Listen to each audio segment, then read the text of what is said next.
As authorities in Japan rearrest former Nissan Chairman Carlos Ghosn early this morning in Tokyo. Ghosn is now facing new charges of financial misconduct. He denies any wrongdoing. I spoke with Ghosn this week. He said in a statement last night, "My arrest this morning is outrageous and arbitrary. It is part of another attempt by some individuals at Nissan to silence me by misleading the prosecutors. I will not be broken. I am innocent of the groundless charges and accusations against me." Joining the conversation this morning is Fox Business Network's Dagen McDowell, the Wall Street Journal's assistant editorial page editor, James Freeman, and Republican strategist, Erin Elmore. Thanks very much for joining us. Good morning. Good to see everybody. Good morning. So what a night last night. We scheduled an interview with Carlos Ghosn at 5:30 p.m. last night. I came back to work. I'm sitting there getting ready for the interview.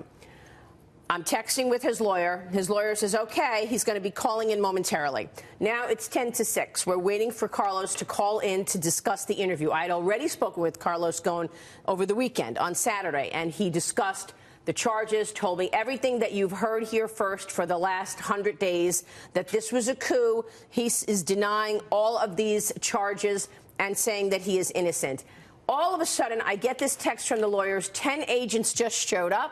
They took him into a room. They are in the room alone with Carol, his wife, Carol, and Carlos Ghosn in the room with prosecutors talking for a few minutes. Then we see them take Carlos in the car and drive away. They took him to the prosecutor's office and they interrogated him.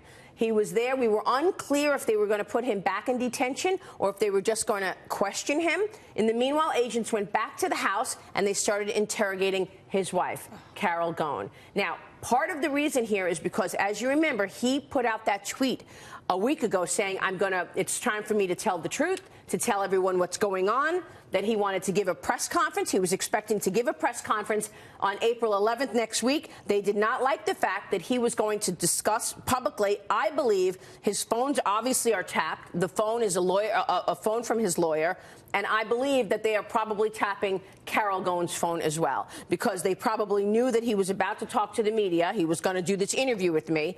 And so they went right when we were going to do the interview at 10 to 6 in the morning.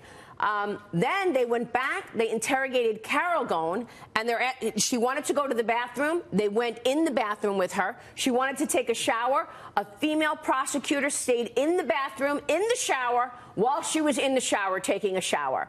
They want to break him. The judicial system in Japan is such that they want a confession on all of these charges, something that he is refusing to give. This is an extraordinary situation. It is getting worse. He is once again behind bars. He could be there 10 days, and then they could add another 10 days to it, meaning he'll be there another 20 days before he can apply for bail to come out before a trial. All Carlos Ghosn is asking for is a fair trial. It doesn't look like he's going to get one. Do you know this, Maria? I'm sorry? That in Japan, there's a 99% conviction rate. So the odds are really stacked against him here. He's also asking that the other defendants, his colleague Greg Kelly and Nissan itself, will be in a separate trial. So then he will get a more fair trial. However, what I heard from Japanese legal experts is that once you've been released on bail once, you're not likely to be rearrested once, twice, or even 3 times, which has happened to him here. So the odds are truly stacked against him. It does not look good for him. 99% conviction rate. He wasn't going anywhere. He was not a flight risk. He was in an apartment that was approved by the Japanese government.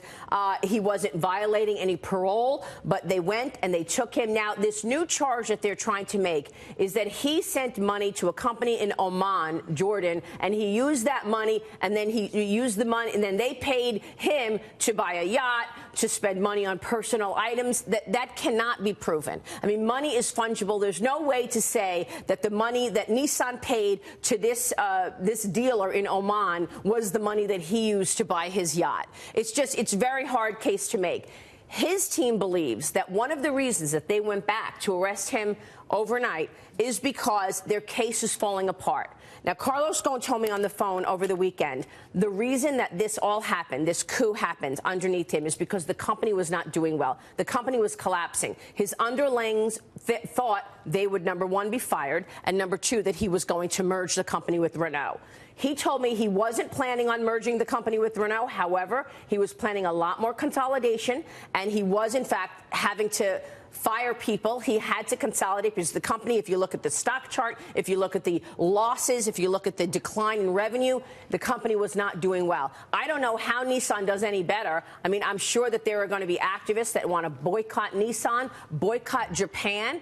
I mean, for a foreigner operating in Japan, what does this look like to you, James? This is pretty extraordinary. You certainly had a situation where the Japanese managers at the company did not want him in charge, did not want to be run by a European company. So I think that's one of the big questions about this case, along with obviously a lot of people, as they got to know the Japanese legal system over the last several months, seeing how long someone can be detained without access to a lawyer, pretty shocking. But also this question of why now? Why? He's been running the organization for years. And then all of a sudden, when they see this potential consolidation of power in Europe, not in Japan, the Japanese executives come up with these charges against him. Very suspicious. They're also coming up with reasons to question Carol Ghosn. They took her passport. They took her phone. She no longer has the phone. He no longer has a phone. They said, sources close to Carol said that they wanted her to voluntarily answer questions. When I wanted to use the bathroom, the officer entered the bathroom with me and did a body check. When I wanted to take a shower, a female prosecutor stayed in the shower with her while she showered. They wanted to humiliate Carol Ghosn. They wanted to intimidate her, and they want to intimidate Carlos Ghosn into confessing. This is what this is all about. Let's break him so that he admits to all of this. Then he can get out. All he wants is a fair trial.